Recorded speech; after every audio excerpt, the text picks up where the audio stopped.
I'm John. Welcome to the channel.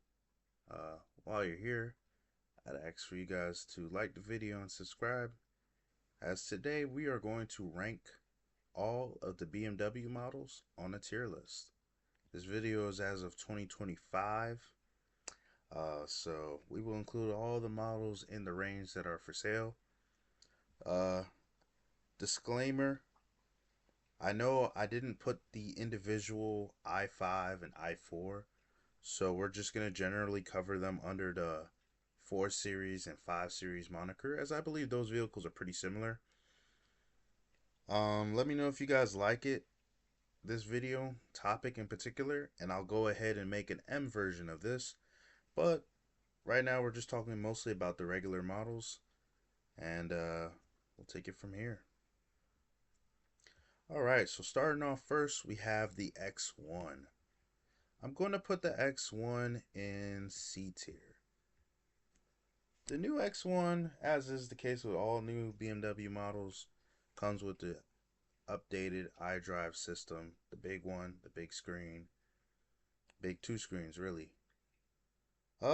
Looks wise, I think it's a downgrade from the previous X1, though this one doesn't look too bad. It has a little bit of style to it.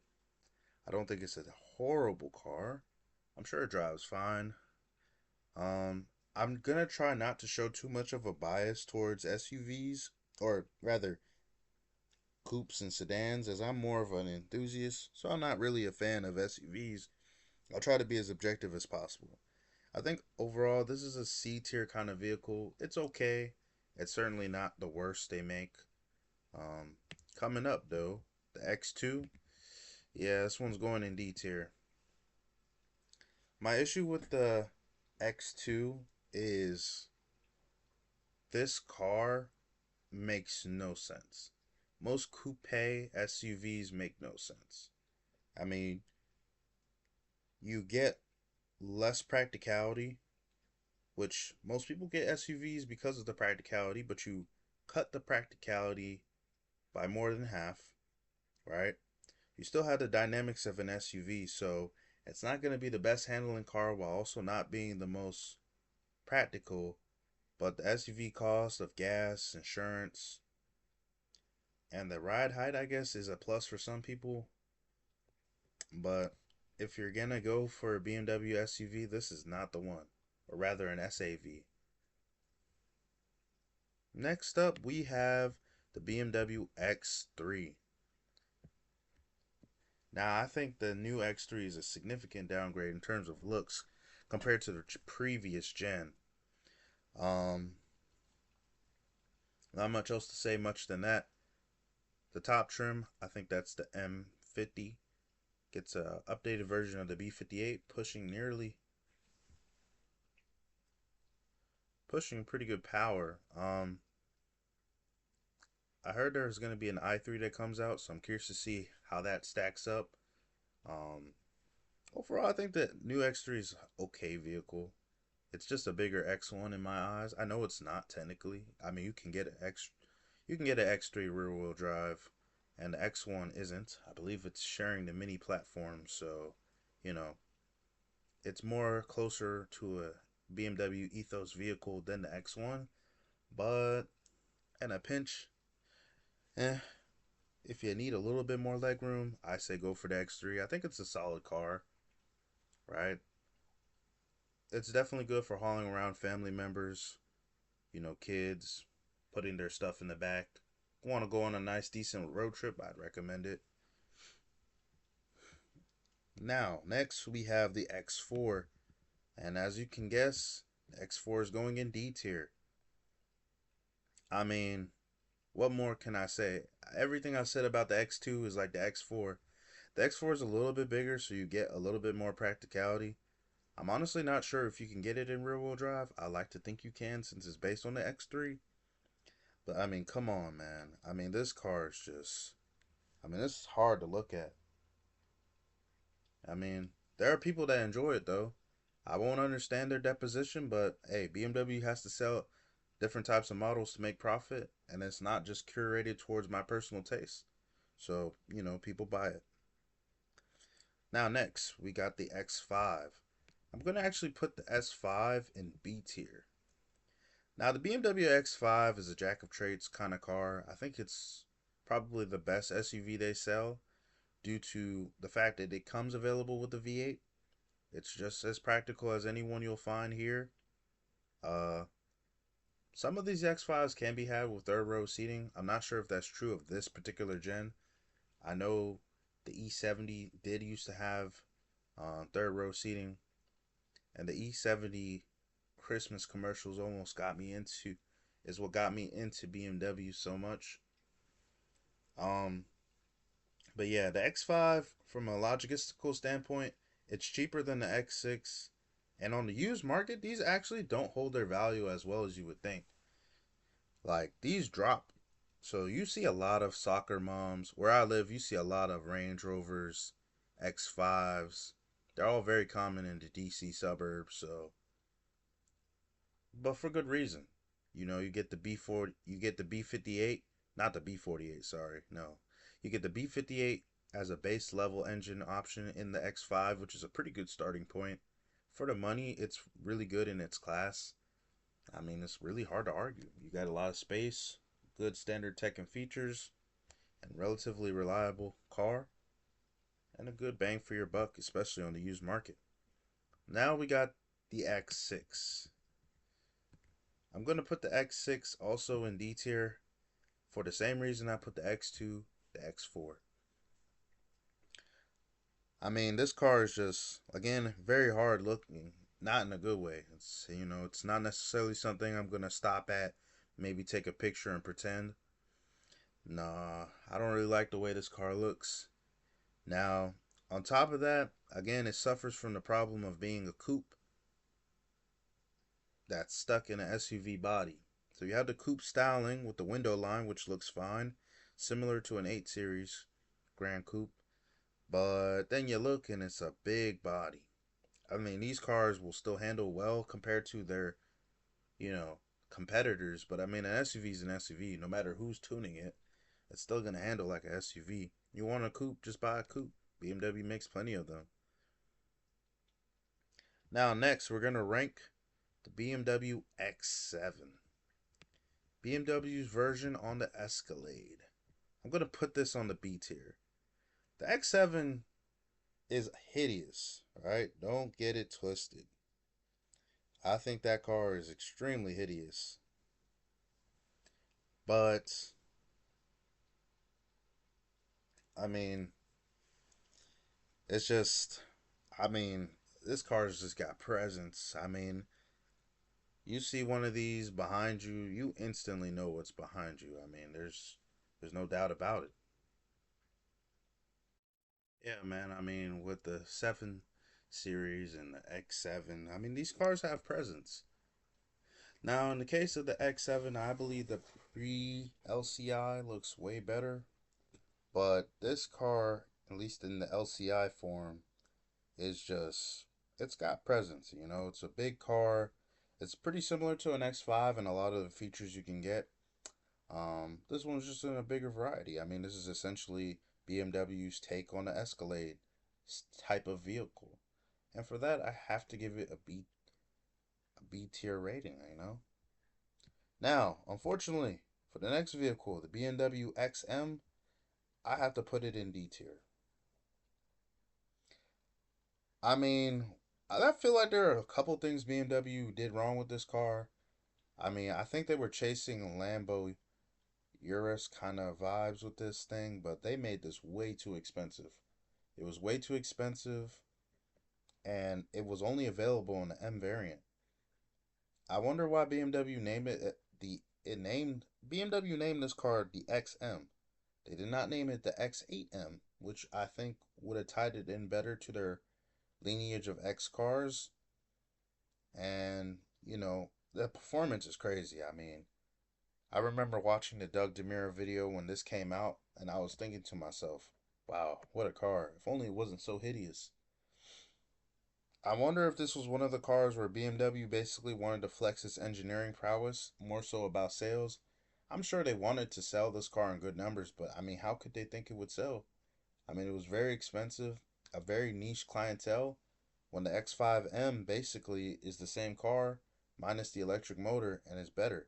It's quicker too. So there was no way this car was going to sell.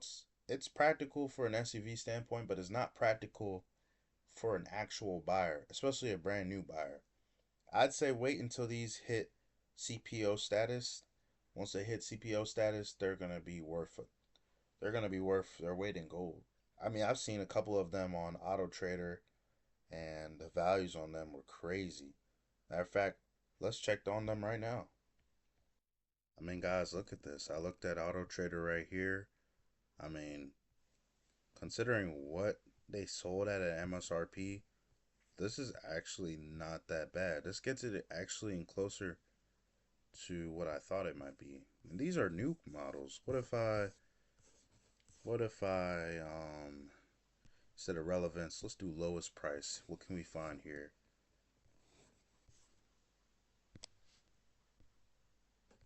I mean, okay, so the lowest price I see is 160. I still kind of a lot. Matter of fact, I still think it's a bit much. I personally would go with the X5M. I mean, guys, I just pulled up some X5M prices.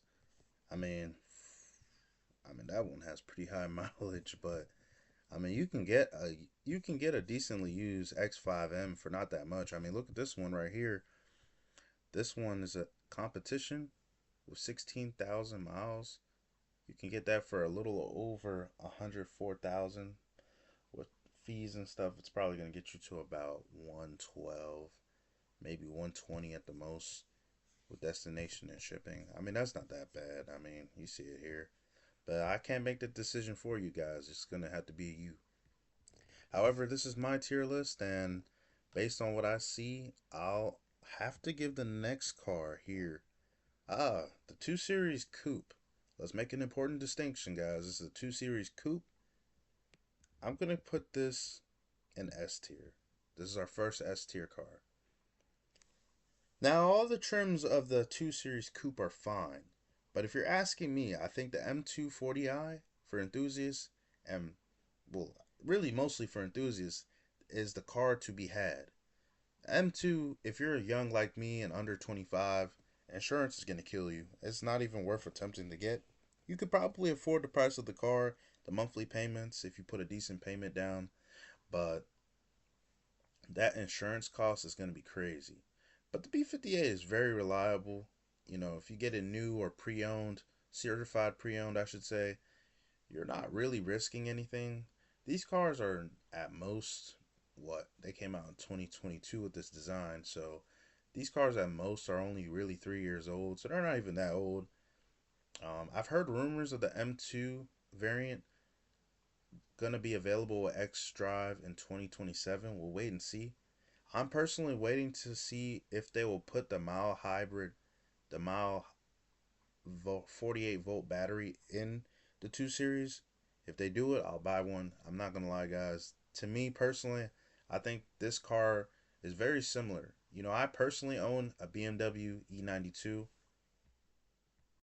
I mean, yeah, guys, I personally own a BMW E92, as you can see right here. I mean, and I think personally, the 2 Series resembles a lot of that in modern form. You can still get this car in rear wheel drive. You know what I'm saying? It handles great. It's actually surprisingly efficient. I mean, I was very surprised to see how efficient the particular newer B58s are getting. I think the TU3 is getting like 25 in the city, 33 on the highway. I mean, that's just ridiculous. And in a fairly good looking car, I would say, too. So I will give that an S tier rating. Now, unfortunately, the ugly duckling is not going to be so high on the list. I'm going to have to put it in. Let's see, do I want to put it in D or C? I'll put it in C. I only didn't put it in D because it's not an SUV. So it still will handle well. It's riding on a. What platform is this riding on? I believe it's still sharing the mini platform. So for the distinction, even though these are both named the 2 Series, the 2 Series Grand Coupe rides on a mini platform, and the 2 Series Coupe The regular coupe, not the Grand Coupe, rides on a BMW standard platform. Very important distinction. You can't get the B58 in the 2 Series Grand Coupe. For regular people, I think this is a solid car, but I feel like getting a 2 Series Grand Coupe is way too expensive for the car it is. I mean, these are pretty good for like rental agreements. If you're renting people out, people will see the BMW badge. You'll probably make decent money renting this out to other people. But if you're a consumer just buying a car, I think objectively this is a bad purchase. If I were you, I'd go with something like a Kia Forte. If I wanted something really nice, I'd step up to a Honda Accord Touring, maybe a Honda Civic hatchback Touring, you know, even a Hyundai Elantra Limited. I mean, I think those are all better options in that segment than a BMW 2 Series Grand Coupe. I think it's not the best example of what a BMW is, but to an average person, it's a solid car. You can get this car with a panoramic sunroof, so that's a bonus point. Now, next, the bread and butter for BMW. Probably its best selling model. I'm going with the 3 Series, and I'll put it in A tier. So, whether you're talking about the 3 Series from the lowly 330, I'm in the US, so we don't get anything lower than the 330. So, whether you're talking about the 330 or you're stepping up to the big dogs like the M3, either variant of the 3 Series is solid. Now, I own a 6-cylinder BMW, so I'm not the biggest fan of these 4 cylinders. I rented a BMW X1 with a 4-cylinder, and well, it was solid on gas. It left a lot to be desired. It's an X1, so I know it wasn't going to be fun to drive, but I was still disappointed. But it doesn't matter. With the 3 Series, you're not really going to have those problems. The B48 is more than capable in that car. I think it's pushing 255 horsepower. So it's solid, it's reliable, and fuel efficient. You won't have too many issues with the 330. You step into the B58, like I said with the 240i earlier, you're getting more power. I think you're getting basically 400 horsepower. BMW likes to lie about their numbers, so I'm not exactly sure how much, but it's around that. Um, and then the M3, you're getting twin turbo. Now, M3 obviously is an enthusiast car. It's not meant for people who are concerned about gas mileage. Uh, I'm not gonna lie, when the M3 originally came out, the M3 and the M4 of this generation came out, the G8X, I didn't like it. It's grown on me since though. But I think comfortably I can put the 3 Series as an A tier car. Next, we have the sibling of the 3 Series. And I'm going to put the 4 Series, I'm going to put the 4 Series in B tier. My problem with the 4 Series isn't necessarily what it offers. I think it offers pretty much everything you can get on the 3 Series and a little bit more. A lot more standard luxury features. But my issue with it is how it looks. I don't know why BMW went out of their way to make this car distinctively different. I mean, why? I mean, guys, look at this. I mean, you on the left you have the 3 Series, on the right you have the 4 Series. Look at the 3 Series, a sophisticated, good-looking vehicle. And on the 4 Series, why did they make this grill like this? Why? I think the 4 Series outside of the grill is a relatively decent looking car. It's kind of awkward looking, like a shorter but longer window line Mustang. But it's not a bad looking car. I think it's a solid car. But everything I said about the 3 Series applies to the 4 Series. You can get the 430i here in the States. You can step up to the 440i, or you can just step into an M4. M4 prices are actually dropping a lot. So if I were you guys and you had the money, I'd say snatch it up. Be careful you don't buy a rebuilt title. A lot of brothers are crashing these M4s these days. No idea why. Now next, since we're going in order, we're going to look at the BMW 5 Series. Yes, the BMW 5 Series. Where do I put you? I don't like the way the 5 Series looks. I'm going to put this in B tier. I think the 5 Series is a fine car outside of how it looks. I mean, you already know what I'm going to tell you guys. I mean, guys, look at how they massacred my boy. What happened? I mean, you can see the G30 LCI on the left and then the new 5 Series on the right. What happened? I know BMW likes to make sure you can tell the difference between these newer models, but why? I mean, that's mostly my only complaint. I know a lot of people don't like that new iDrive system, but honestly, I don't mind it. I haven't gotten a chance to use it, but I mean, every car is going to these large infotainment systems these days. I think it's just something we're gonna have to get used to as consumers. Either that or just don't buy the car at all. I mean, like I said, my E92 has a screen in it. It's not a touch screen, and it's factory.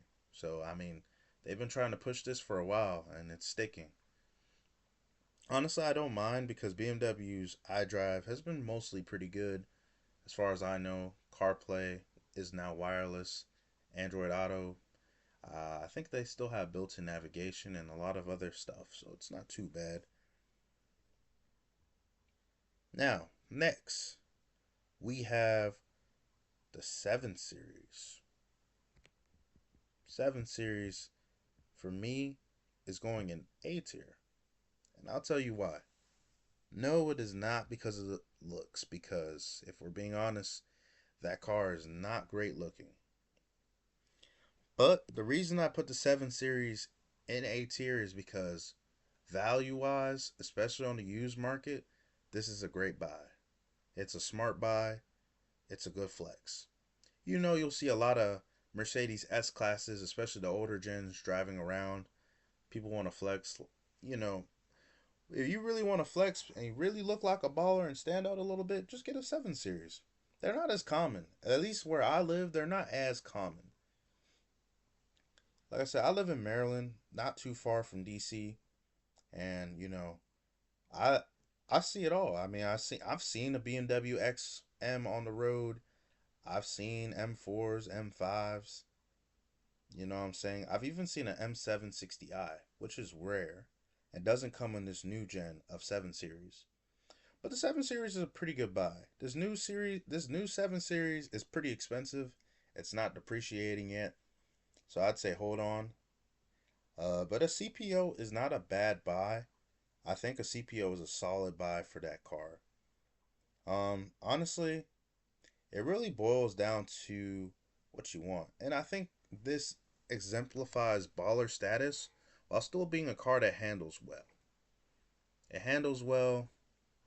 If you get the B58, you're getting a somewhat reliable powertrain, assuming you take care of it. And disclaimer, guys, any car can be reliable as long as you take care of it and stay on top of things.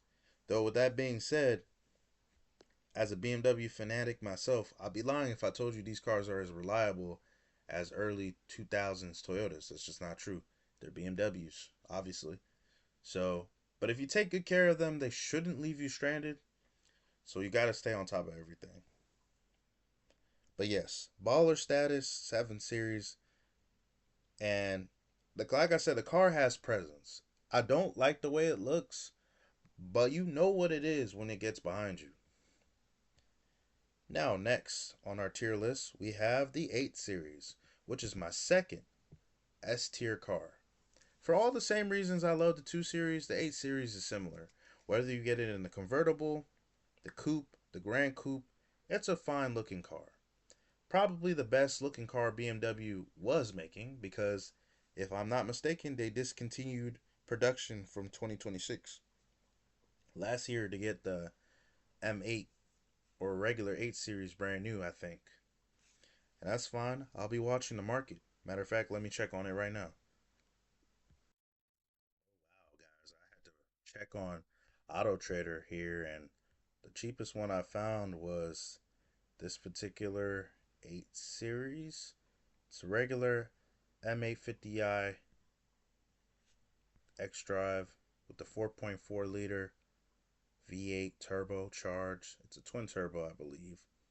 Very similar to the M variant, although I believe the internals are a little different and it's tuned differently.